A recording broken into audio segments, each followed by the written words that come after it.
vamos que vamos. Então hoje nós vamos tratar da revelação de Deus a Moisés, certo? Isso nós vamos pegar é,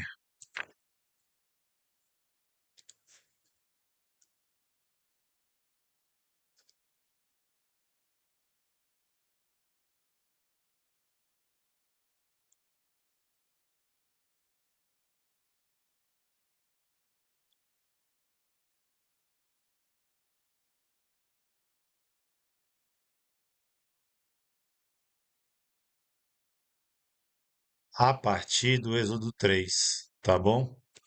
Então vou compartilhar a tela aqui com vocês. É, E apacentava Moisés o rebanho de Jetro, seu sogro, sacerdote em Midian, e levou o rebanho atrás do deserto, e chegou ao monte de Deus, o Horebe. E apareceu-lhe o anjo do Senhor em uma chama de fogo do meio de uma sarça, e olhou, e eis que a sarça ardia no fogo, e a sarça não se consumia. E Moisés disse: Agora me virarei para lá e verei esta grande visão, porque a sarça não se queima. E vendo o Senhor que se virava para ver, bradou Deus a ele do meio da sarça e disse: Moisés, Moisés. Respondeu ele: Eis-me aqui. E disse: Não te chegues para cá, tire os sapatos de teus pés, porque o lugar em que tu estás é terra santa. Então, olha só, vou chamar vocês aqui primeiro nessa câmera aqui para dizer que tudo que a gente trata aqui na catequese, né, você precisa depois da catequese, pegar a sua Bíblia e estudar lá. Porque não tem como a gente eh, tratar a história toda de Moisés. O livro de Êxodo todo trata de Moisés. E ainda vai continuar eh, em Juízes. Então, o contexto, que a maioria de vocês sabe, né? É aquele que eh,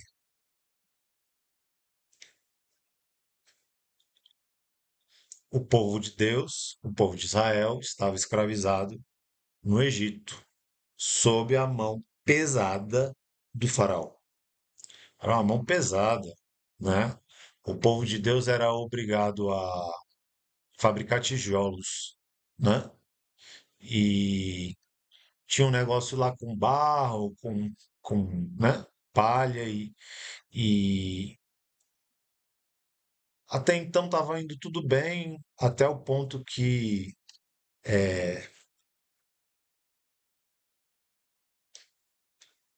quanto mais o faraó oprimia o povo, mais o povo prosperava, no sentido de que o povo crescia, né? Então você já vê que assim, a teologia da prosperidade é uma coisa doida. Porque a Bíblia vai dizer que o povo de Deus prosperava, assim, crescia, né? Se fortalecia. Principalmente porque nasciam homens, aquele povo era um povo que dava valor à vida. Portanto, então, tinham muitas famílias, as famílias eram muito numerosas, e o povo de Deus ia crescendo muito, né? E aí o faraó é aconselhado a tomar uma providência, né? Em relação àquele fato de que aquele povo crescia muito, né? E ele emite um decreto, né? Uma ordem para que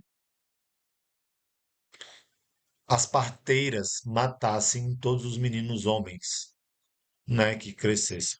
Porque o homem é que trazia a questão da preocupação, do medo, porque o homem que era que guerreava, né?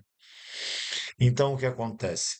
O que acontece é que a mãe de Moisés não deixa que as parteiras matem ele e mantém aquele menino. Ela tem um plano, ai meu ouvido. Ela tem um plano que ela pensa assim. Ela ficou alguns meses, né, escondendo Moisés. Mas o bebê chora e tal, e ela viu que ela ia uma hora ou outra ser pega, então ela bola um plano, né? E o plano era que ela ia pegar um cesto, né? Ia colocar betume, ia impermeabilizar esse cesto. E ela sabia que a filha do faraó, a certa hora do dia lá, se banhava no rio. Então ela vai, coloca aquele cesto no rio para que o menino fosse encontrado pela filha do faraó. E aí, assim se dá. Ela coloca o menino no cesto, coloca o menino no rio, né? E a filha do faraó acha aquele menino no cesto e pega para ele e cria, né? E Moisés cresce como um príncipe, né? Filho da filha do faraó, né? Como um herdeiro dentro de um palácio rico, certo? Mas dentro do coração de Moisés, né, queimavam sangue hebreu. Então, certa vez ele passa e vê um soldado egípcio, né, humilhando e sendo muito violento com um hebreu, e o sangue dele ferve e ele vai lá e faz justiça com as próprias mãos e mata, né, o soldado egípcio. Consequência, ele tem que sair fugido, né? Porque, olha só, Deus faz uma eleição de um assassino, né? Moisés era um assassino. Tem muita gente que esquece disso, né? E aqui ele já está vivendo a segunda parte da vida dele, né? Onde ele está numa nova realidade, vivendo como um pastor de ovelhas, né? Ele encontra uma mulher, né? Então ele estava apacentando. Aqui a palavra que a gente leu diz que ele estava apacentando o rebanho do seu sogro, não era nem dele o rebanho. E o importante é que é, onde é esse lugar? Esse lugar é um lugar espiritual, que a palavra diz que quando Moisés passou além do deserto, né? Então o deserto na Bíblia é esse lugar de total dependência de Deus, né? O deserto na Bíblia é esse lugar de silêncio, né?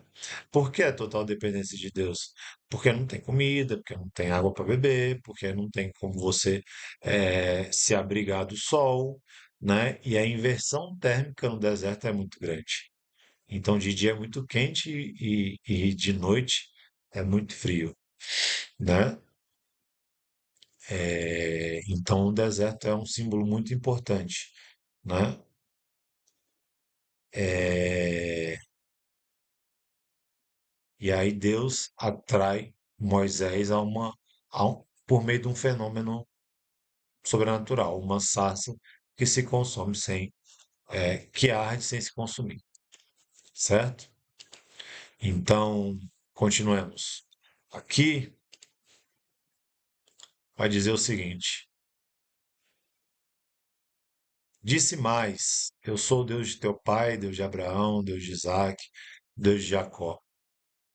E Moisés encobriu seu rosto porque temeu olhar para Deus. Então aqui Deus já está revelando para Moisés que Deus é um Deus de vivos, é um Deus da história, que entra na história dos seus filhos, né? Que está escrevendo uma história através de um povo, da eleição de um povo. Então é Abraão, é Isaac, Jacó, né? Agora é Moisés. E aí ele entra na sua história e na minha história também, né? E disse o Senhor: tenho visto atentamente a aflição do meu povo que está no Egito, e tenho ouvido o seu clamor, por causa dos seus exatores, porque conheci as suas dores, né? Olha que legal. Deus é um Deus compassivo, misericordioso. É um Deus que conhece os seus filhos. É um Deus que conhece o seu povo. Quem não conhece de Bíblia, né, acha que o Deus do Antigo Testamento é um Deus irado, vingativo, é, né, maluco. E não, Deus é um Deus que está próximo de cada um de nós, certo? Continuemos aqui.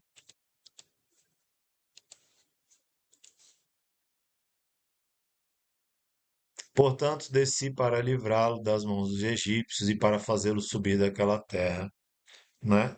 Há uma terra boa e larga, uma terra que mana leite e mel. Ao lugar do cananeu e do Eteu e do Amorreu, do Perizeu e do Eveu e do Jebuseu. E agora, eis que o clamor dos filhos de Israel chegou até mim, e também tenho visto a opressão com que os egípcios os oprimem.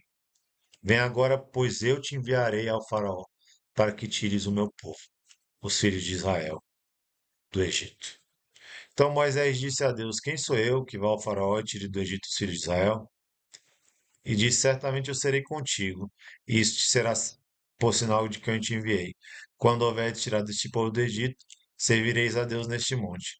Então disse Moisés a Deus: Eis que quando eu for aos filhos de Israel e lhe disser: Ao Deus de vossos pais, e lhe disser: O Deus de vossos pais me enviou a vós, e eles me disserem: Qual é o seu nome? Que lhes direi? E disse Deus a Moisés: Eu sou o que sou. Disse mais: Assim dirás aos filhos de Israel: Eu sou, me enviou a vós. E Deus disse mais a Moisés: Assim dirá aos filhos de Israel: O Senhor Deus de vossos pais, o Deus de Abraão, o Deus de Isaque, o Deus de Jacó, me enviou a vós, e este é meu nome eternamente. E este é meu memorial de geração em geração. Tá? Então, no versículo 10, Deus revela para Moisés a missão de Moisés, que é liderar o povo, né, para uma libertação, certo? É, então, Moisés, a gente vai entender que Moisés é muito inseguro, né? Até mais na frente ele vai pedir que Deus coloque uma pessoa ao lado dele, né? Que vai ser Arão. E Moisés vai justificar, que ele vai falar: Eu sou um homem que tem a língua pesada. Por que que a palavra diz que Moisés era um homem de língua pesada? E aí entra que é a exegese, né? Que é o estudo da palavra de Deus, da história da salvação, de acordo com a realidade daquela época, né?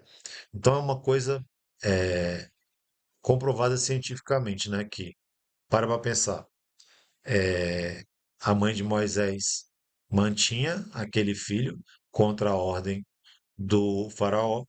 Então, toda vez que ele chorava, a mãe dele tapava a boca dele, né? Então, o fato é, Moisés era gago, tá?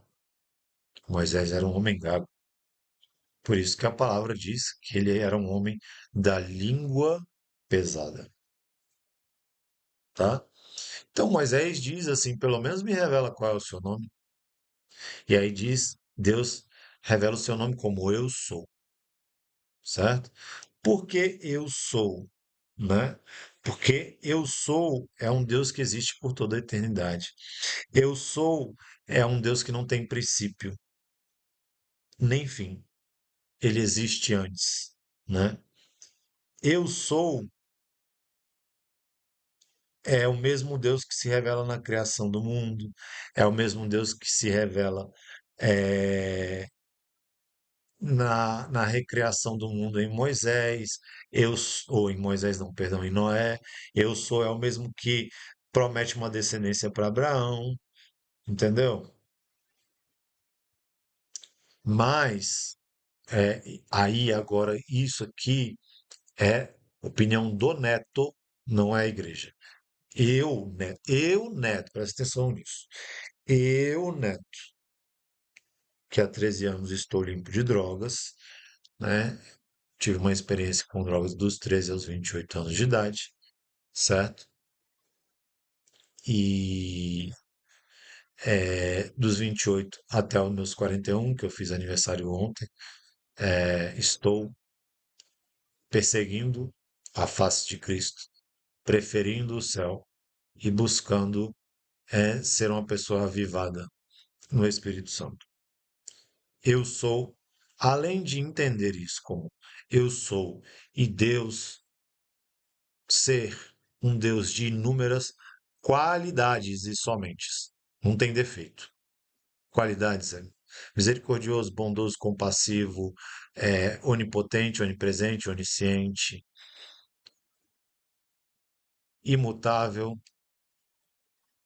A gente poderia ficar horas aqui citando. Então, eu sou porque ele é inúmeras coisas. Ele é o protetor, ele é o escudo, ele é o Elohim, ele é o El Shaddai, né? Ele é o Emanuel, certo? Deus é várias coisas. Mas também ele diz, eu sou, e aqui que vem a opinião, que é só e somente só do Neto, eu, meu coração, em oração, Deus diz isso para mim, que ele revela o nome como eu sou, porque para mim ele é uma coisa, para você ele é outra, né? Ele é um Deus que se revela de forma diferente para cada pessoa, porque a relação que Deus tem comigo não é a mesma relação que ele tem com você. Então, eu sou, Deus é uma pessoa para mim, para outra ele é outra. E não porque ele é diferente, é porque eu entendo ele de uma forma diferente do que as outras pessoas, né? Como é que eu posso dizer que Deus é amor para uma pessoa que nunca foi evangelizada? Ela vai entender isso? Ela vai ter a ciência de que Deus é amor? Não, só depois que ela experimentar. Faz sentido para você? Sim ou não? Né? Diz aí nos comentários se isso faz sentido.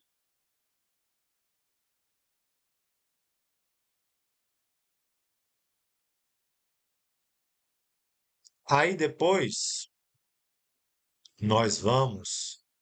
é,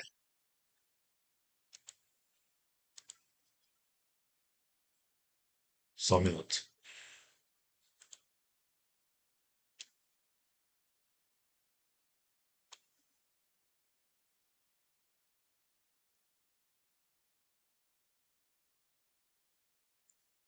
Nós vamos para o Êxodo 12, tá? Então aqui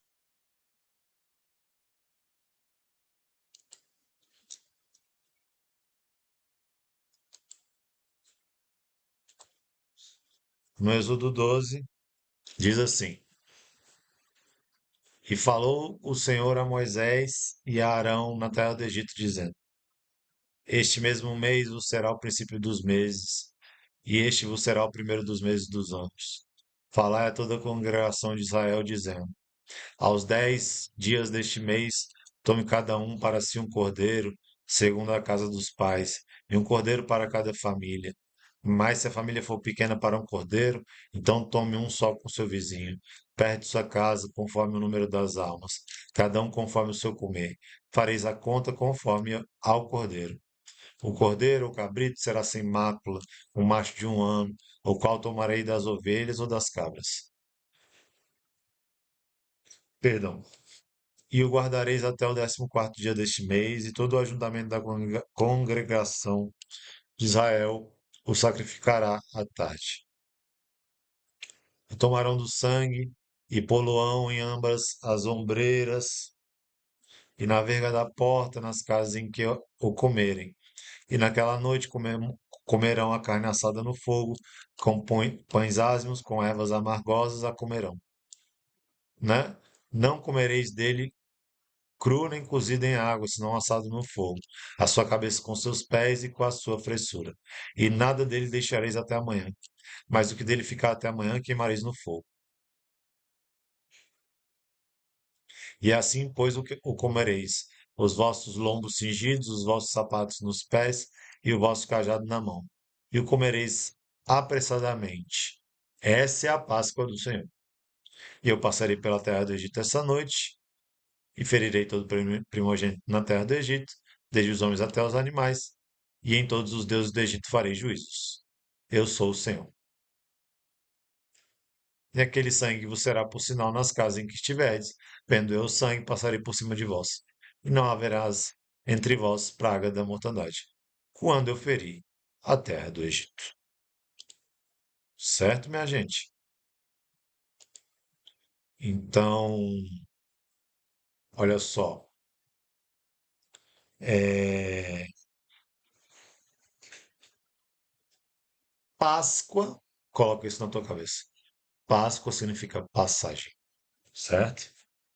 E essa Páscoa só existe para pré-anunciar a Páscoa de Jesus, a Páscoa do Novo Testamento, tá?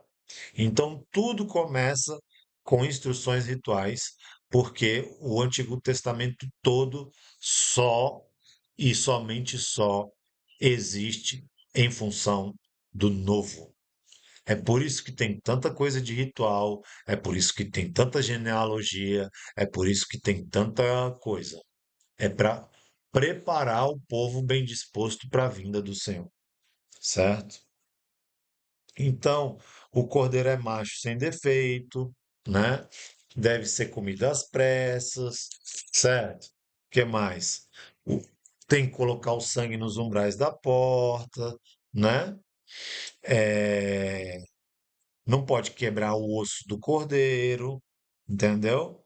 Porque a Páscoa judaica celebrada no Egito é a analogia, o pré-anúncio, né, da Páscoa cristã, da Páscoa de Cristo, né?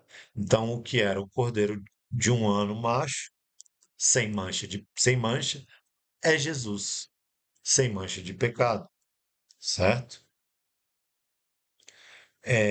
O sangue do cordeiro nos umbrais das portas para livrar eles, né, da condenação. No Novo Testamento vai ser o sangue de Cristo, que nos salva dos nossos pecados, nos lava dos nossos pecados, tá? E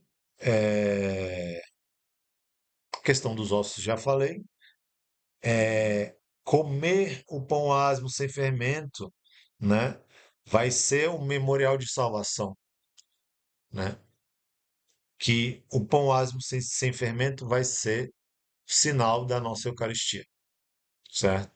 Porque a hóstia também é um pão sem fermento, certo? Bacana isso, né?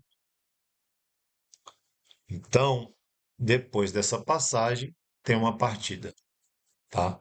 A partida é no Êxodo 14.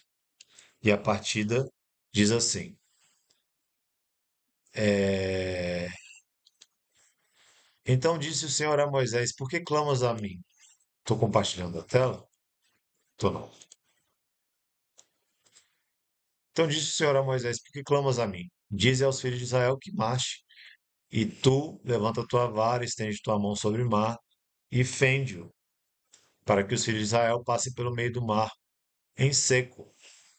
E eis que endurecerei o coração dos egípcios, e estes entrarão atrás deles, e eu serei glorificado no Faraó, e em todos os seus exércitos, nos seus carros e nos seus cavaleiros. E os egípcios saberão que eu sou o Senhor, quando for glorificado em Faraó, nos seus carros e nos seus cavaleiros. E o anjo de Deus, que é diante do exército de Israel, se retirou e ia atrás deles. Também a coluna de nuvem se retirou de diante deles e se pôs atrás deles, né? E ia entre o campo dos egípcios e o campo de Israel, e a nuvem era trevas para aqueles e para estes clareava a noite, de maneira que em toda a noite não se aproximou um do outro, né? Eu quero fazer uma,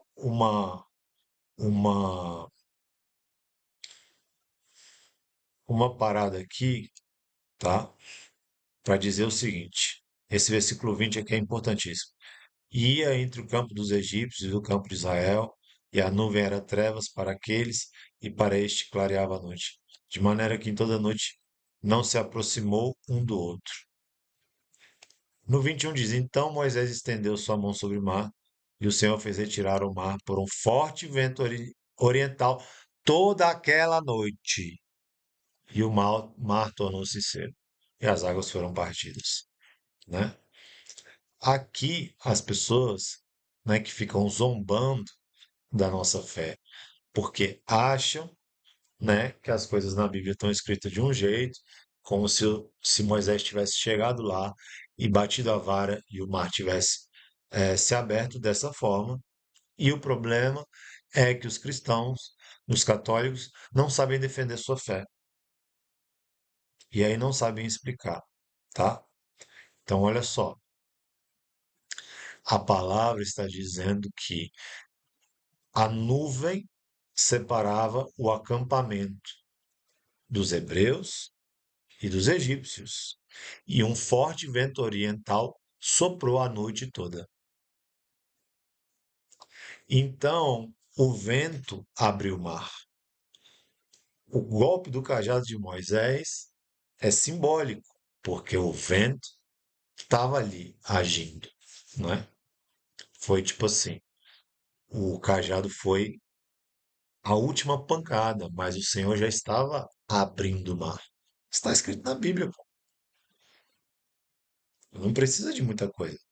Só é preciso você raciocinar, certo?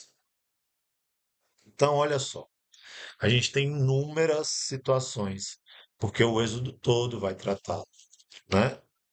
É,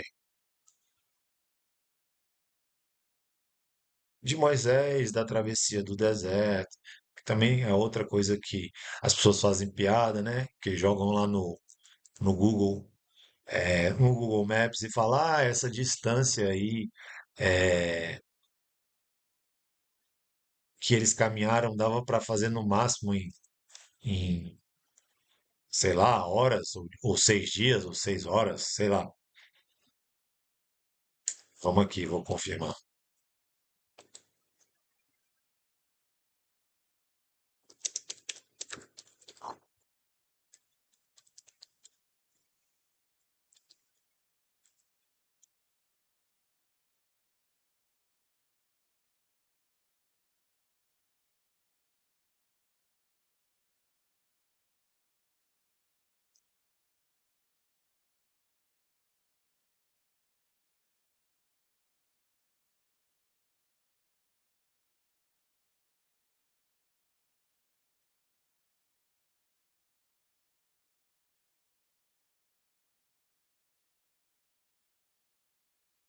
Enfim, gente, não vou achar isso aqui agora não, mas é que o povo faz piada, né? Ah, porque dava para fazer esse trajeto aí em muito menos tempo, né? Em 6 dias. Acho que é 6 dias. Em 6 dias e o povo demorou 40, né? Para atravessar. Irmãos, pô, até guerra teve naquele deserto, moço, né? O povo vai acabar de entrar no deserto, já vai ter que guerrear. O povo com fome já vai ter que guerrear. O povo não lê a Bíblia e quer ficar criticando de coisa, fazendo piada de coisa que eles não sabem, né? Então, é, todo esse tempo do Êxodo é para mostrar um Deus que caminha junto do povo, de um Deus que não abandona o povo. E tem várias intervenções, várias manifestações, né? Não abandona o povo, mesmo o povo tendo duvidado e erguendo altares a outros deuses, como o bezerro de ouro que está no Êxodo 32, certo? É, Deus, ora está à frente com a coluna de fogo à noite, ora está acima com uma nuvem durante o dia escaldante, como está escrito no Êxodo 13, 21, tá? Porque, como eu disse, o deserto é um lugar que de dia é muito quente. Então, o Espírito de Deus é o Espírito Santo, tá? É a manifestação do Espírito Santo aqui. O Espírito de Deus se manifestava como uma sombra e à noite, para guiar o povo, aquela coluna de sombra virava, aquela nuvem de sombra virava uma coluna de fogo, certo? Para o sustento, manda o maná, aí o povo enjoa do maná e manda as codornizes, né? Onde está isso? Êxodo 16. né? Dá regras de vida no Êxodo 20, no Decálogo, né? Os 10 mandamentos, certo? Deus vai se revelando até introduzir Israel, né, na Terra Prometida, que vai se concluir só no livro de Josué, certo?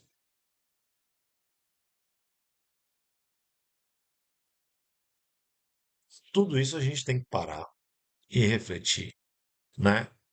Que é uma história de um Deus fiel que quer salvar o homem, certo? Mesmo o homem, nós somos dotados de quatro coisas, porque de Deus viemos e para ele tendemos a voltar, e para isso Deus nos dá quatro coisas: liberdade, inteligência, vontade, graça. Nessas quatro, dessas quatro, só três que o homem coopera, né? Deus dá a liberdade, a vontade e a inteligência. Tem uma que o homem não coopera, que é a graça. É totalmente de Deus a graça. Então Deus quer salvar o homem, mas respeita a livre opção do homem, né? Não é Deus que condena o homem, é o homem que recusa ser salvo, certo? Resta ao homem, cara, deixar-se ser amado, cuidado e salvo, né? É simples, pode não ser fácil, mas é simples. Deus ama o homem, né? E o homem tem que dizer um sim, tem que ter uma abertura de vida, tem que ter uma abertura de coração, tá? É, a catequese era isso, beleza?